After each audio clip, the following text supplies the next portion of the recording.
Euro dollar. So for the euro right now on a short-term basis, the pressure remains on the top side with the market trading up to as high as the 114 area ahead of the latest minor pullback. At this point, the focus right now is on some key medium-term internal range resistance, which comes in at 1467, which represents that May high. But overall, the medium-term downtrend favors the downside, with the market expected to stall out ahead of a fresh downside extension back below that low that we saw going back to the 3rd of September at 110.87 and towards 108.09 further down. Really, only a close back above 114.67 would compromise this outlook.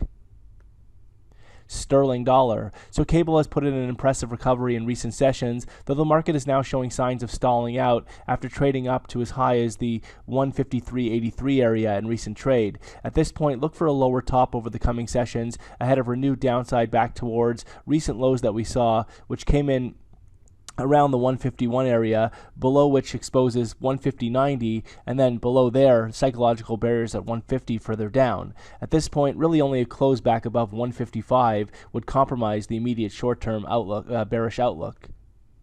Dollar yen. So dollar yen continues to show signs of contraction within a triangle, although the market is at the apex of this triangle, which does warn of a near-term imminent breakout in this contracted volatility.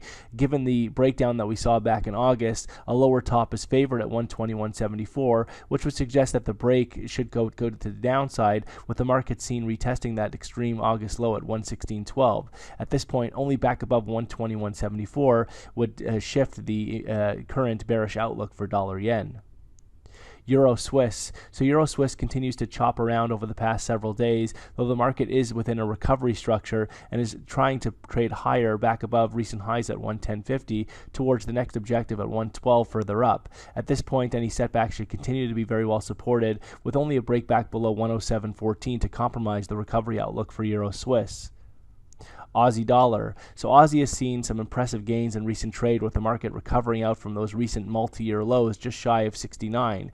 At this point, though, the market rally is looking a little bit extended after 9 consecutive daily positive closes, and the market could be stalling into some key, more medium-term resistance in the 74 area. Look for a potential for a bearish reversal back down towards the 69 area over the coming days, with only a break and close back above 74.40, 75 to compromise the bearish outlook.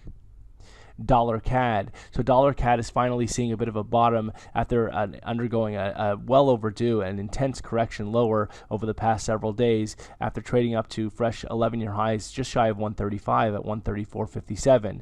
At this point, look for the market to carve out a higher low and bottom out here in favor of resumption of gains and this bullish uptrend back towards 134.57 and above.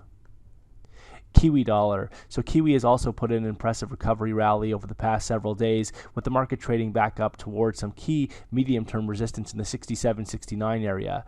But the market should now find resistance in this area in favor of a more meaningful medium-term downtrend and bearish resumption back down towards those recent multi-year lows in the 61s.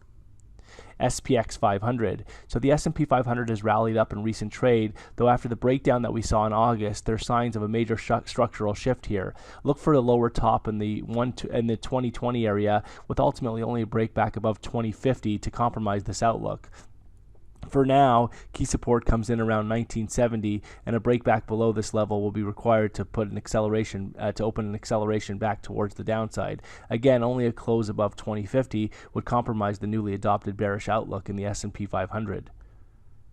Gold. So gold has pulled back in recent trade over the past session or so, although the market looks more constructive than anything else over the past several days, since bottoming out by multi-year lows at 1073 back in July. At this point, we're looking for a higher low at 1100 to be confirmed on a break back above 1170, which would open a move up towards 1233 further up. Again, any setback should continue to be very well supported ahead of 1100, with only a break back below that level to compromise the recovery outlook for gold.